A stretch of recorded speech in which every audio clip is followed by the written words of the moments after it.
have achieved victory, we say we will not go out until we get a justice, and we have it.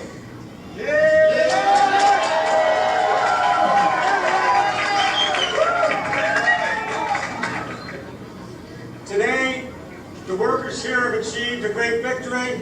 The Bank of America is going to extend a loan to Republic, and Republic will then pay what it's obligated to pay. The workers will receive what they were supposed to have received in the first place. Yes. It was a unanimous vote, and the sit-in worked to get the company to the negotiating table.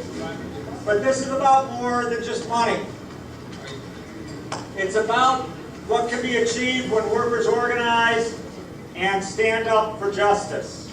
It's also a wake-up call to corporate America that the rules have changed in this country and that there needs to be a greater measure of economic justice for working people. Because like you see, the Republic window doors. Without the workers, it's just Republic.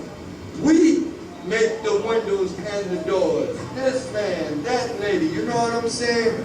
All of us. We make the window and the doors.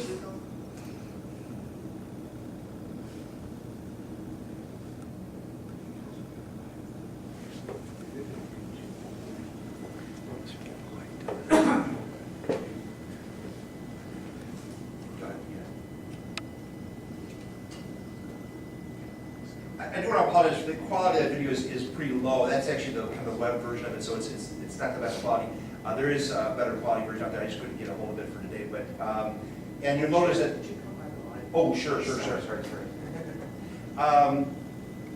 So yeah, that's a kind of a low quality version, unfortunately, that was produced for the web, for YouTube and so on. But the title you saw at the end there, Workers' Republic, that was actually a term that. I don't remember who there was me and somebody else that was covering the strike, were there day after day, kind of started kicking this term around, and we were laughing about it, and now it's become kind of the title of the documentary that Andrew's working on. It's going to be called The Workers' Republic, and this was kind of the early version of it, but like I said, the one that he's working on now that will have, the final cut will be available in a month, is much more extensive, much more comprehensive, and definitely worth taking a look at. I guess at this point, I think I'll turn over to you, Carrie.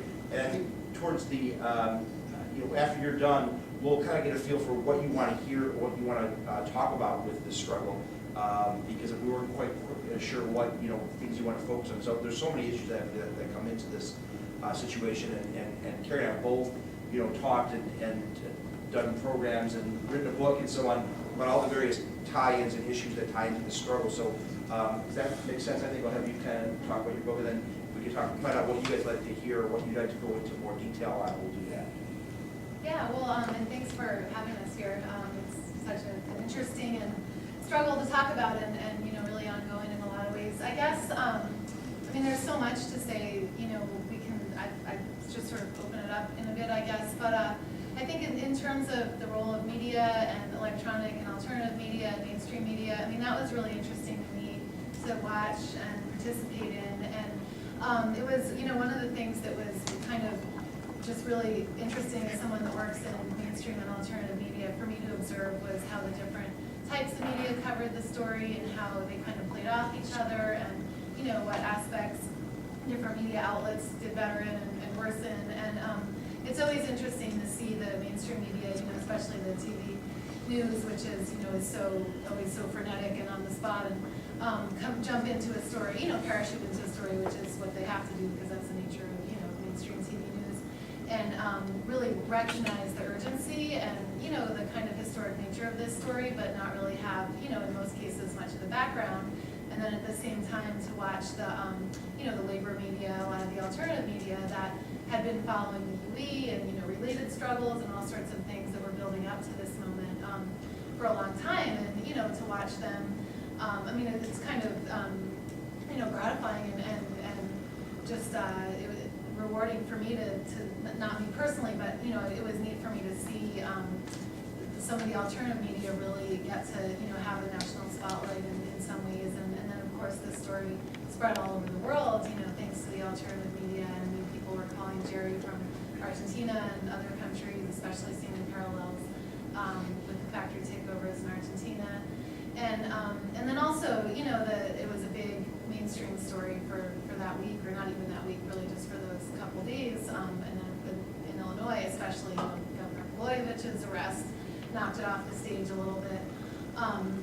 But then even, up until now, and I'm sure for months to come, there's been so much analysis and examination in, labor and alternative media of what the outcomes or what the ripple effects have been, and, has it lived up to expectations or not, which isn't really a question that can be answered one way or another. I mean, obviously, the labor situation in the country hasn't changed overnight by any means, but there have been, some very concrete and then probably also more indirect positive effects, I think from Republic windows. And anyway, and then one thing that's important to keep in mind is that, it was this really storybook ending in some ways, because Series Materials, people might know that this California company that's, a really cutting edge, leading company in ecological building products, mainly drywall, and then also windows, bought Republic Windows after they, because of all the, attention around the workers' struggle, but they still haven't hired back all that many workers. They have promised to, and, hopefully they will, but like any labor situation, it's not, there's never just a walk off into the sunset total happy ending. I mean, things always continue, and, I know that I'm sure the union's still fighting really hard to make sure promises are fulfilled under the new owner, and then Obama himself and Biden and people at all levels of political power have really been highlighting the Republic Windows situation as an example of the stimulus at work and green jobs, and since a lot of the workers haven't been hired back yet, that hasn't really fulfilled its promise yet either. So that's another thing that and I'm kind of fascinated by seeing how the whole green jobs plays out. I mean, that's a sort of vague term that's thrown around a lot. And personally, I think, there probably is a lot of promising green jobs, but Republic Windows is or now Series Materials, is an example of how, I think people can't just hear the term green jobs and, feel good. I mean, it's one of those things that people have to sort of keep the pressure on to make sure that the promises really play out. Anyway, so I don't know, people have questions or more aspects that we should explore? Yeah? If folks have questions, can I ask you all to go up to this mic, please? Just for our camera. There's a mic right here. Thank you. Appreciate it. And perhaps, just to start off with too, if we're thinking questions about what you'd like to hear more about, because there are so many issues involved in this situation. There's the fact that this is, one of the very few factory operations that's happened in this country since the 30s.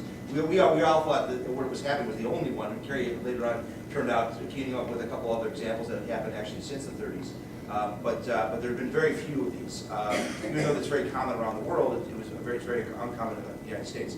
There's the issue of, like Kerry's talking about green jobs and about, what are the possibilities for, kind of reindustrializing to some degree in this country. We've seen this big process of deindustrialization that's occurred.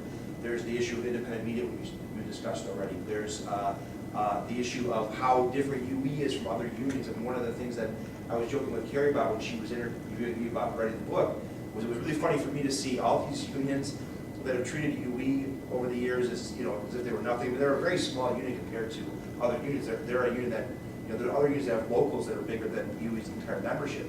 But UE has stayed committed from its, origins way back in the 30s to a very militant, very democratic, and very bottom-up form of unionism. And it really played out in the situation in a great way. And it was funny to see all these other kind of much more bureaucratic, much more conservative unions kind of paying homage to UE in this situation. It was very, very interesting that way. There's a whole bunch of things we can talk about. So just, I don't know if you want to kind of talk, let us know what you'd like to hear more about. Jerry, could you turn off your laptop? We're picking up sure. a hum off of the background. No problem. This guy was waiting to talk.